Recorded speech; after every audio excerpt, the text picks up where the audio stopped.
When I first bought my lake shack, I could feel the whispers of judgment behind my back. The whole folks were practically rolling their eyes behind their neatly pressed uniforms as I signed the papers. I heard their snide comments from the moment I pulled up with my beat-up truck and a rusty boat on the trailer. I didn't belong here. They made sure I knew it. But now, that $5,000 shack is worth $5 million, and let me tell you, the HOA's attitude has changed. And so have my plans. Before we continue, please subscribe to the channel and tell us where you are listening. Your support means everything. It all started 3 years ago. I'd been living paycheck to paycheck, always renting and barely scraping by, when I stumbled across this small property listing. It was a cabin, really an old lake shack on a quiet part of the lake. It was as far from the pristine, cookie-cutter homes the HOA was obsessed with as you could get. The listing price was laughable at $5,000, but I could see the potential. The house was ugly. The floors creaked, and the paint was peeling, but there was something about it. The lakefront view, the peacefulness. I hadn't had much luck with property before. Flipping houses, too risky. Renting apartments, more like throwing money away. But this, I had a gut feeling about this place. It was small enough that I could fix it up without sinking every penny I had, but big enough to be a real investment in the long run. I couldn't tell anyone at first.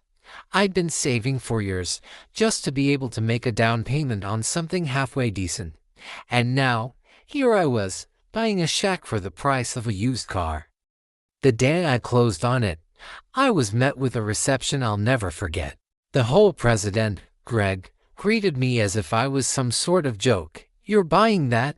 he asked, his eyes narrowing as he looked at the dilapidated house behind me. "Well, good luck with that."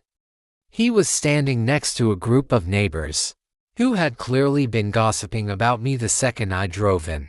Their perfect little homes lined up neatly along the lake, with meticulously manicured lawns and pristine white fences. They must have thought I was some sort of delusional fool.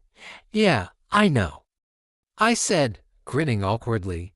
"It's a fixer-upper, but I think it's got potential." I barely had time to finish my sentence before Greg shook his head and muttered under his breath, "Good luck with that, you'll need it." That was my first taste of what was to come. The HOA's official stance was that the property was unsightly. My shack was a blight on the otherwise perfect neighborhood. They sent me warning letters almost weekly, detailing every single thing they could find wrong with the house. The roof was sagging. The front yard was overgrown. The color scheme was, well, whatever you want to call it. And don't get me started on the dock. It was crooked, rotting, and only held together by a prayer. But despite their constant complaints, I stuck to my plan. I started working on the place little by little. I wasn't exactly a contractor, but I knew enough about fixing things to make progress. The more I worked on it, the more it started to look like the kind of place I'd always dreamed of owning. It took a while, months, actually, but slowly, I made the place livable. And the neighbors, they continued to scoff. One day, about a year in, Greg approached me again while I was working on the porch. "You've put a lot of work into this dump," he said, with a forced smile. "You know, if you ever want to get rid of it." He trailed off, as if hinting at something. I looked up from my work, wiping sweat off my brow. "What do you mean?" He shrugged. "Well, the HOA has been talking, and we think it'd be better for everyone if you sold it to one of the more established families around here. People who know how to take care of property." It was a low blow, but I could see where he was coming from. They didn't want someone like me living in their pristine, cookie-cutter neighborhood. I smiled, but I didn't bite. "Thanks, but I think I'm good for now." The comments kept coming, too. In the neighborhood Facebook group, someone would always post a picture of the shack, complaining about how ugly it was. Someone else would say, If only someone would buy it and fix it up. Imagine the property value if it was, nice. The worst part, a few of the whole members were trying to convince me to sell my house back to them for pennies on the dollar. They knew that I didn't have much money to begin with. So they thought they could easily push me into a bad deal. But I wasn't some naive sucker. I'd worked hard to get that place, and I wasn't about to let them bully me into giving it up. Then everything changed about 2 years after I'd bought the shack. The local housing market exploded. Everyone who had their eye on the lake property realized the value was sky high. Luxury homes started popping up on every corner. Those pristine houses the HOA was so proud of, they were suddenly worth millions. My little shack, it was worth more than $5 million. The lakefront view had turned into one of the most coveted properties in the region. And that's when Greg and the rest of the HOA suddenly turned sweet as sugar. One afternoon, as I was sitting on the porch enjoying the view of the now pristine lake, Greg came knocking on my door. This time, he wasn't making fun of me. He was all smiles. "Hey there, I hope you're doing well," Greg said, trying to sound friendly, though it was clear he had something on his mind. "What's up, Greg?" I said, raising an eyebrow.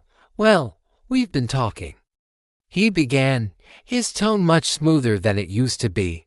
"And we were wondering if you'd consider selling your property. I mean, now that the neighborhood's grown so much and your place is, well, it's quite valuable." I couldn't help but laugh. "Sell it? I thought I was a joke when I first bought it.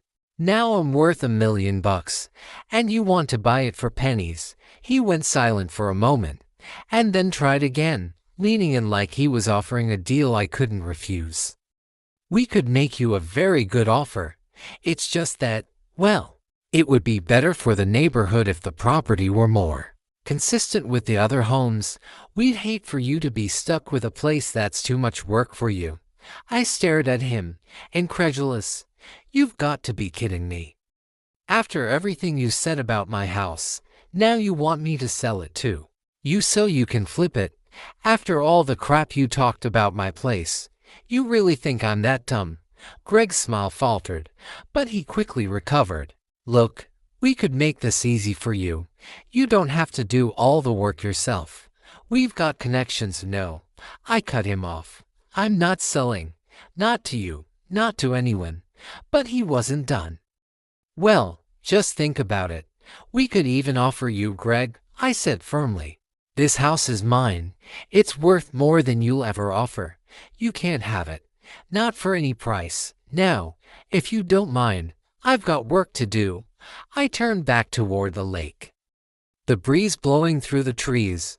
It felt good to stand my ground.